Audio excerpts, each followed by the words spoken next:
गई नहीं क्या मालूम का। हाँ तेरी जय हो करे। काल है के तो बात हो, काल है आ गई। हाँ अरे अखबार में छप के आगे बता मालूम है नहीं के कामना दुनिया में रहला ही यार।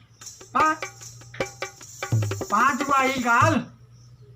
हाँ 5 का तो उतर गई बताओ पंजाब में धरेंगे मालूम। वहाँ लैंडिंग हो गई पंजाब में बहुत कुछ देखो बड़ा के अखबार है बड़ा का आई बा बड़ा के।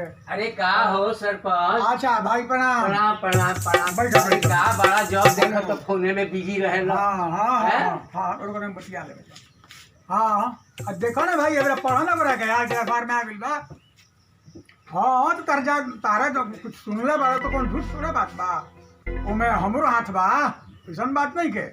और सुनले बड़ा तो झूठ नहीं के सच बात बा। ठीक बा हाँ हाँ हाँ हाँ ठीक बा रखो तनी। हाँ हाँ ठीक बा पाँच बतियाइले यार बड़े भाई एक जानते कुछ बात मत कही का जने का बड़े फिर पाँचे बात हुई रखो तनी। ठीक बा अरे कुछ नया समाचार सुन लो हो। हाँ लो नया समाचार मालूम है नहीं खेता है नया समाचार कौन बाटे हमारे तो नहीं पता कौन नया समाचार बा। अरे आइल हो लड़ाकू विमान। अच्छा हाँ फ्रांस से 5 गो अपना इंडिया में अच्छा खरीद के अच्छा जब से चीन हाँ अब पाकिस्तान के तो पूछा कि उनकर हालत खराब बा। अच्छा मालूम बा कि ना तहरा। ओ बारे भाई बा बड़ा हंसत है हो, का बात हो? माने हमरे जानकारी नहीं के हमर से पूछा रहो जे का हो मालूम बा कि ना आई तारा मालूम बा का जो आई हो कैसे कैसे आई हमारे हाथ बा। कहाँ हाथ बा हो विमानवा में। बतियावे में तो तहरा से कोई जीतबे ना करी। बात है ना समझ में बात तो समझो। कैसे बात माने लायक रही तब नु बतवा मानल जाई। जानता रहो नु कहा जानते हैं? कांग्रेस पार्टी भाजपा के खिलाफ में बोलेला। हाँ तो बराबर बोलेला। विपक्षी पार्टी हो। हाँ कौनो पार्टी के विपक्ष में बहुत पहले बोले। एगो राफेल आई रहे अच्छा हाँ हाँ। ऊपर पूरा विरोध हो रहे। राहुल जी पूरा विरोध कैले रहे। हिसाब मांगे लो। हाँ बिल्कुल जे हिसाब दो हिसाब देबहू के चाहिए बेईमानी आदमी। कइले बारो। हिसाब देबहू के चाहिए आदमी के। हाँ तो वो विरोध में रहे आजो विरोध में बारे। लेकिन अब तू कहब कि विरोध में काहे बारे तुम का कर दी हैं तो का कर दी हैं काहे बारे से बताओ तनी। वो तो चार राफेल एगो ना आई हाँ। एगो ना आई। अरे काहे भाई चाह दे तो के चाहती तो राहुल जी चाहिए तो एगो ना आई। ना एगो ना आई। बड़ा शक्तिशाली बारे। अरे उनका जानल जब मोहर कहाँ हो कहाँ हो का जान तू कौना दुनिया में रहबो ये ना पढ़बो ना अखबार ना टीवी देखबो। उनकर मोहर है इटली। अच्छा हाँ सोनिया गांधी इटली। हाँ आ इटली का बगले में बा फ्रांस। अच्छा इटली के बगल में सटल बा। हाँ हाँ तो अभी फेरा में रहले हाँ हाँ किलो हिसाब ना देते रहलो तो खीसी कहले कि एको विमान वही ना देखो। हाँ चलले हाँ अपना मोमोहर अच्छा इटली जाके हाँ अपना मामा नाना के लेके हाँ अब फ्रांस जाए के प्लान में रहले हैं राहुल जी। हाँ फ्रांस जाके अब लोग के मना कर दिया हाँ एगो ना आई लड़ाकू विमान। अच्छा बाकी संजोग कहो हाँ जे ई खिसिया के जात रहले। अच्छा आ तो तक हमरा मालूम हो गई तारा मालूम हो गई। ऐसा खिसिया के जात रहले हाँ जे फ्रांस सरकार के मना कर दे बिना आई। एगो राफेल ना आई। हाँ तो हमरा मालूम हो गई। हाँ अब बुझा कि जे हम लोग से अंदाज करी भाई खिसिया गई है किने का मिले हैं और लोग दाऊदपुर में है गई है। दाऊदपुर में है।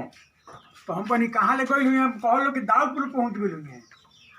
हम कहनी गईले हैं कौन चीज से कमरा सवारी से। हाँ कह लो कि बाइक से गईले हैं। बाइक से दाऊदपुर। हाँ यही में जा कर ले। हाँ फ्रांस जाके रहे उनका नू। हाँ इटली होकर फ्रांस जैते। अब बुझा कि हमारा सुनो नहीं और हमारा सब रोकाता। हाँ तुरंत पैदल अपन चल देंगे दाऊदपुर उनका जात हम जाके पकड़ लेनी उनका के, वाह वाह वाह वाह, पकड़ लेनी। काम तो कोई लो। तब पकड़नी उनका कहनी कि काहे बुढ़बा का ही काम करता हो। हाँ। माना कि चीन घड़ी हमनी से धक्का धुकी करता, ओकरा के तो सबक सिखावल जरूरी बा। बिल्कुल। तो राफेल के रोकल जरूरी नहीं है। हाँ। राफेल आवे दो। हाँ जब ये सब बात में हम समझौनी, हाँ। तो वो कहले कि हाँ ये बात तो ठीक बा, हम्म, चीन के सबक सिखावल जरूरी बा, पाकिस्तान के भी सबक सिखावल जरूरी हाँ। बा। तो राफेल तब छोड़ देता नहीं, नाम माने करे। हम कहनी कि हाँ ठीक बा। तब बुझती जे ऊ मनले ना गईले ना, तो राफेल बुझती अगर हम ना रहती हाँ। तो ऊ चलिए गए थे, जाके राफेल के मना कर देते, माने एगो ना आई। राहुल गांधी इटली से बाइक से चल रहे दाऊदपुर, अरे यहाँ से जात रहे बाइक से, जाके उन्हें गाड़ी पकड़ते। आ तू यहाँ से कैसे जाके पकड़ लो? पैदल चल पैदल जाके दाऊदपुर हाँ पकड़ ले लो। पकड़ लेनी उनका। माने झूठ बोले वाला हम्म, तहरा लेखा ने दुनिया में हमरा शायद बुझाता कि एगो तोहरे नंबर आगे बा। माने हम झूठ बोलते हैं। हाँ, अगर झूठ जहाँ बटात रहे न, हाँ। तो सबसे पहले सीढ़ी लगा के भगवान के लगे तू ही गई रह झूठ के मोटरी बांधे खातिर। माने हम झूठ बोलते हैं। तो झूठ नहीं खबर तो सच बोलता रहो। तारा विश्वास नहीं है। अरे विश्वास वाला बात रही तो अब नु विश्वास हो। तारा विश्वास नहीं है तो पूछ लो। केकरा से पूछी? हमारा से पूछो। हाँ। जानता नहीं हम तो दूसरे से पूछबो। अच्छा बताओ कैसे? ऊ है जात रले राफेल के माना करे राहुल हाँ, जी, राहुल तो हम माना कर दिन उनका के। आ इनका से माना कर से मान जाता। हाँ मान गईले।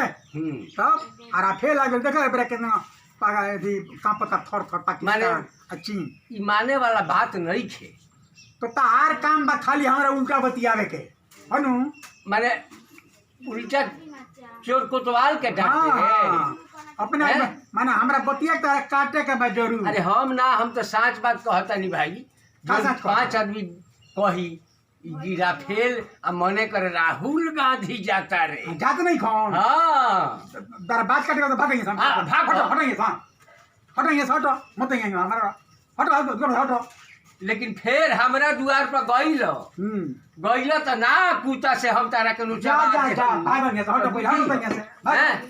दूगो करियाका खाली रखले बानी है काम बा। आ कुत्ता से ना नोचवा देनी तो तू पूछी। हाँ हाँ देखो कहते कि चलो भारत में के जाएंगे। जा तो बढ़ले बानी, जा, हटो। हाला मत करो। हटो, जा हटो, तानी, हटो। लेकिन कहियो भूले भटके तो खाली- आ गइलो एकदम भमरवा दे। अच्छा तब देखम तब भरवा तो आइयो आओ आओ नु आओ। आओ आओ तारा कर खाली बात बता काटे ले खाली बात काटे खाली ले। हम बात हाँ, काटी ले ना उल्टा काटो। हैं ना मनबा खाली हम बात काटे के हाल काटी जाने ले। ले।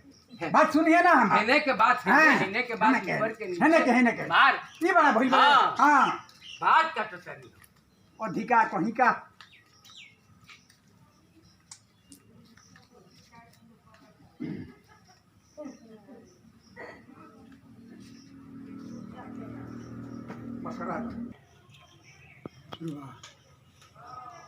नमस्कार। अभी जौन हमनी का ये गप सप कुछ बनौनी सो और उनके मनोरंजन खातिर, अब कॉमेडी बनावे खातिर मौसम ऐसा होता जे कहीं आवे लायक बा ना जाए लायक बा, जैसे कॉमेडी अभी बनत नहीं है। तो कुछ कमेंट आई रहा कि कुछ गप सप डालाओ तनी सुने के मन करता, तो ऐसे ए बेरा गप सप बना देनी से हमनी का। आ कॉमेडी भी बहुत बढ़िया बढ़िया सब तैयार करके रखल बा, खाली ओकरा के फिल्मावल नहीं जात। बरसात के चलते बहुत दिक्कत हो गई बा, लेकिन बहुत जल्दी जितना जल्दी जबे मौका लगी कॉमेडी बहुत जल्दी बनी या बना के हमनी का ओकरा के रोल खातिर प्रस्तुत करब सो। तो कहे के बाद यही तरह प्यार दुलार बनौले रही हमनी के संगे। लाइक करब, सब्सक्राइब करब, कुछ जगह बराबर कमेंट करी ले, वहाँ कमेंट भी जरूर करब। कहो भाई हाँ कुछ कहब तू? कुछ कहे तो जरूर। एगो बात दोस्तों, माता एवं बहनों, एक बार जीएम भोजपुरी को अवश्य याद करेंगे और मोबाइल खोलकर देखेंगे, लाइक करेंगे, सब्सक्राइब करेंगे, कमेंट करेंगे, लेकिन अवश्य देखेंगे ताकि